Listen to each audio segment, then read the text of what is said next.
Sebelum saya datang ke Surabaya, jauh-jauh hari saya sudah tahu bahwa saya akan dilakukan penahanan pada hari ini.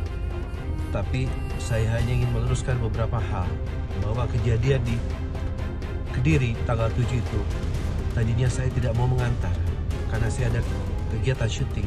Tapi karena istri saya memaksa dan tidak ada yang mengantar dia, akhirnya saya antar dan saya korbankan, saya tidak jadi bekerja.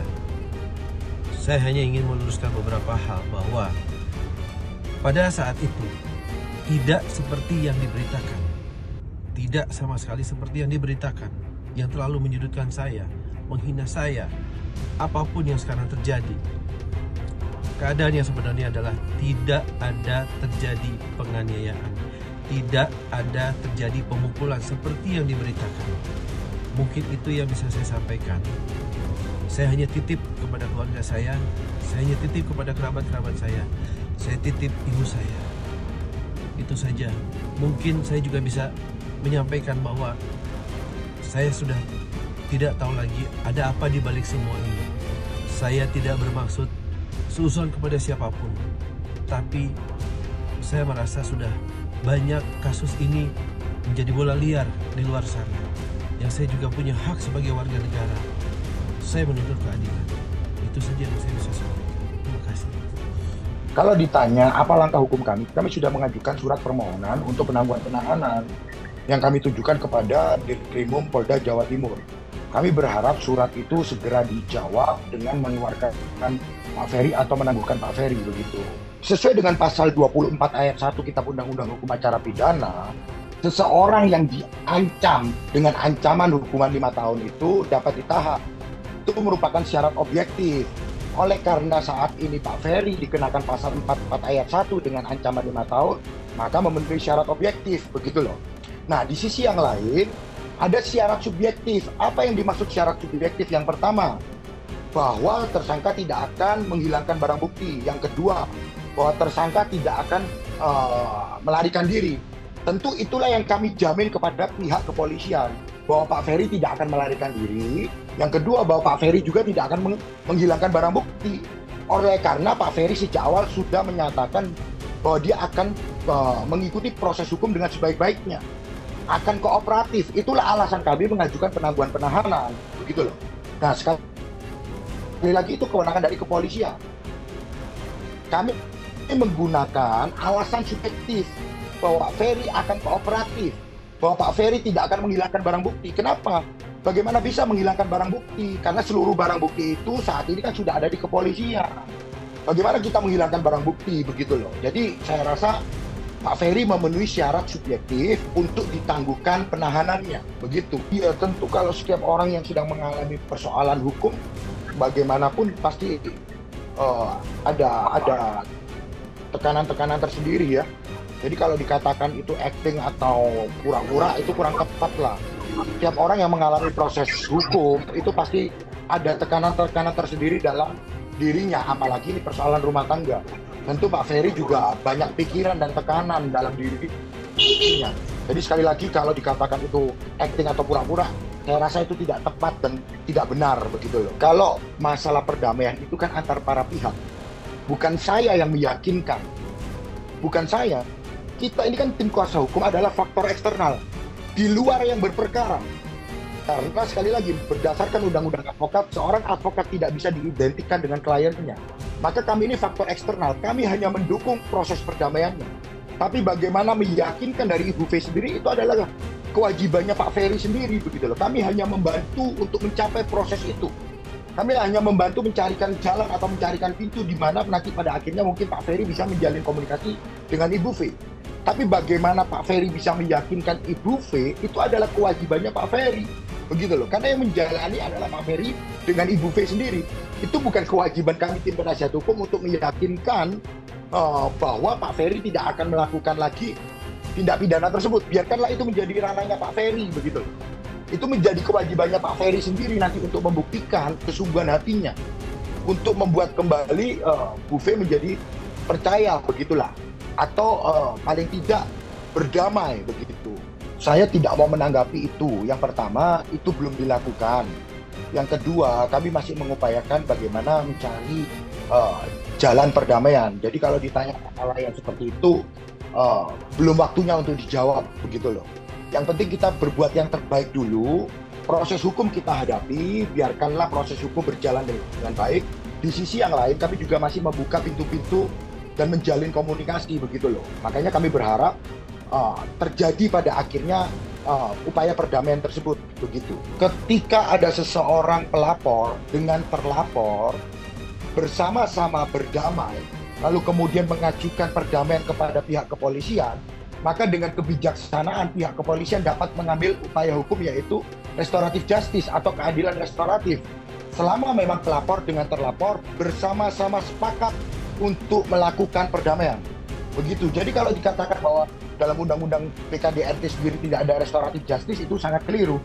Justru undang-undang PKDRT mengamanatkan supaya ketika memang pelapor dan terlapor memiliki jalan tengah atau paling tidak mereka bersepakat berdamai, maka dimungkinkan untuk dilakukan restoratif justice. Itu yang benar.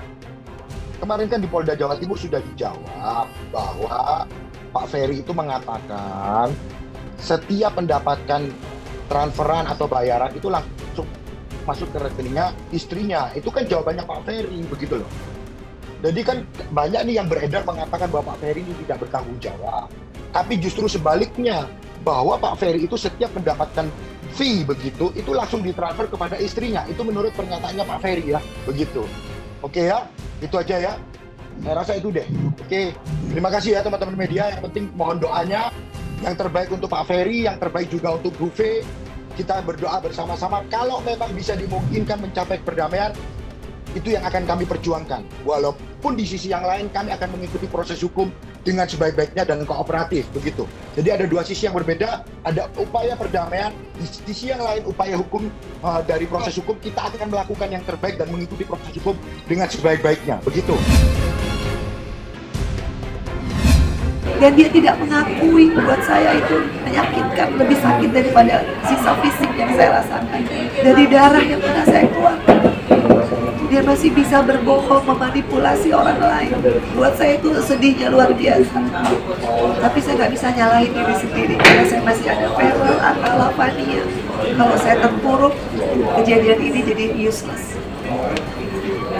Jadi kadang saya bilang sama Allah, ya Allah, berikanlah saya kekuatan, petunjuk dan hidayah, ya Allah, supaya saya bisa terus bermanfaat dengan apapun yang terjadi dalam kehidupan saya, meskipun ini rasanya pahit.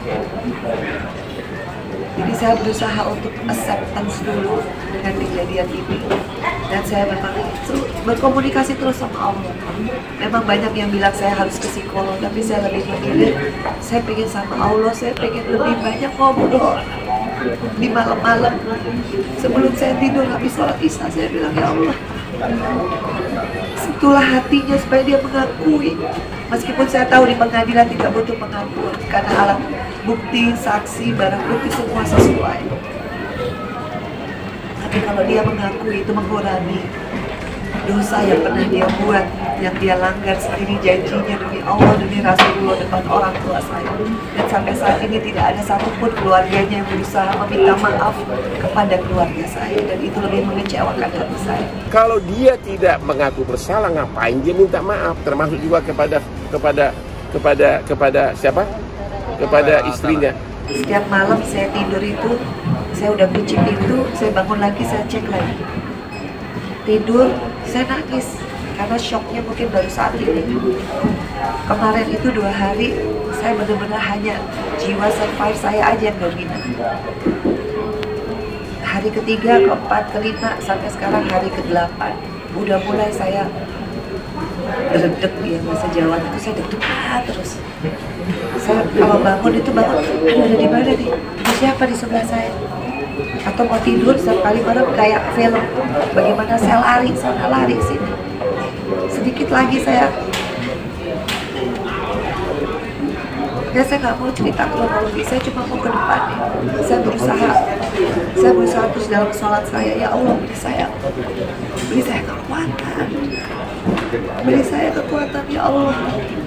supaya nggak sia-sia hidup saya di the rest of my life. Pasti dia ada maksud Allah. Insya Allah ke depan kalau pekerjaan saya bisa banyak menolong orang, khususnya korban KDRT. Saya bukan lawyer, tapi paling nggak dengan saya speak up, karena ini bisa terjadi sama siapapun, sama orang yang nggak bisa kita predict kalau dia akan jahat sama kita. Proses penahanan sudah sesuai dengan bukti-bukti yang ada. Udah itu aja. Karena waktu BAP pertama, waktu dia sebelum jadi tersangka, yaitu sebagai terlapor, Ferry itu mengakui bahwa memang jidaknya dibentur-benturkan ke hidungnya si Vena sehingga keluar darah. Tapi setelah ditunjuk pengacara, sudah jadi tersangka, tiba-tiba dia berubah jawaban dengan mengatakan bahwa Vena itu yang mukul-mukul dirinya sendiri. Padahal kan keributan saat itu kan kelihatan, sampai CCTV semua ada, sama petugas hotel juga jadi saksi. Tadi menyangkal Bang bahwa dia mendukung Vena Melinda. Ya kan sudah bilang di BAP pertama dia udah tanda tangani, dia mengakui waktu dia sebagai terlapor sebelum tersangka. Itu kan menjadi bukti juga kan, belum lagi berbagai saksi segala macam, petugas hotel, terjadi keributan dan sebagainya. Ya kan dari segi logika mana ada orang mukul-mukul keluar darah. Ya kan, tapi kan pasti orang nggak ada lah, pasti. Tapi kalau di bekasnya pun nggak ada pemukulan kan. Katanya juga Vena minta darahnya diedit, bener nggak Bang? Vena artinya apa itu Bang? Saya nggak tahu surat cinta itu apa. Yang jelas hari ini Vena cerita sama saya betapa dia 3 bulan ini sangat stres, di mana dia misalnya dia punya suami, tapi kalau suaminya ini kalau keluar rumah dia harus kasih uang Grab 150.000. Terus kalau beli pulsa dikasih 250.000 sebulan. Aduh, gimana coba? Ya, coba. Bang, tanggapannya soal darah yang diedit gimana, sampai Bang? uang pulsa pun Vena yang bayarin. Bang, tanggapan darah diedit itu gimana Bang oleh Mbak Vena? Bagaimana bisa darah diedit? Karena pada saat kejadian itu kan ada saksi hotel semua. Pada saat dia berdarah-darah ada saksinya, ada petugas hotel datang. Jadi kalau ada yang mengatakan bahwa itu diedit, tawas lu, gua pidana lu, semua itu fitnah itu. Saya akan gugatan cerai hari ini atau seperti apa Bang? Gugatan cerainya udah dipersiapkan tapi belum, nanti karena tenaga saya kan terbatas, asisten saya penuh perkara, jadi memang udah dipersiapkan ya. Kapan Bang akan segera? Belum tahu. Bang, katanya Mbak Vena terlalu dramatisir menghadapi masalah. Kalau hidung kamu keluar darah-darah begitu, apa kau akan bilang dramatisir? Atau mau coba dulu hidungnya? Ya? Orang gua nggak tahu kalau soal surat detail dia ya. Gua minta maaf sampai. Karena pada saat kejadian itu kan ada saksi hotel semua. Pada saat dia berdarah-darah ada saksinya, ada petugas hotel datang. Jadi kalau ada yang mengatakan bahwa itu diedit, tawas lu, gua pidana lu, semua itu fitnah itu. Waktu dia sebagai terlapor sebelum tersangka, itu kan menjadi bukti juga kan, belum lagi berbagai saksi segala macam, petugas hotel, terjadi keributan dan sebagainya. Ya kan dari segi logika mana ada orang mukul-mukul keluar darah. Ya kan, tapi kan pasti orang nggak ada lah, pasti. Tapi kalau di bekasnya pun nggak ada pemukulan kan. Kalau sudah tindak pidana, ini kan tindak pidana yang dituduhkan itu ada tindak pidana biasa, bukan delik aduan. Ya, delik apapun bisa dipublikasikan, delik apapun. Oke?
Jadi jangan lupa untuk subscribe Cumi Cumi.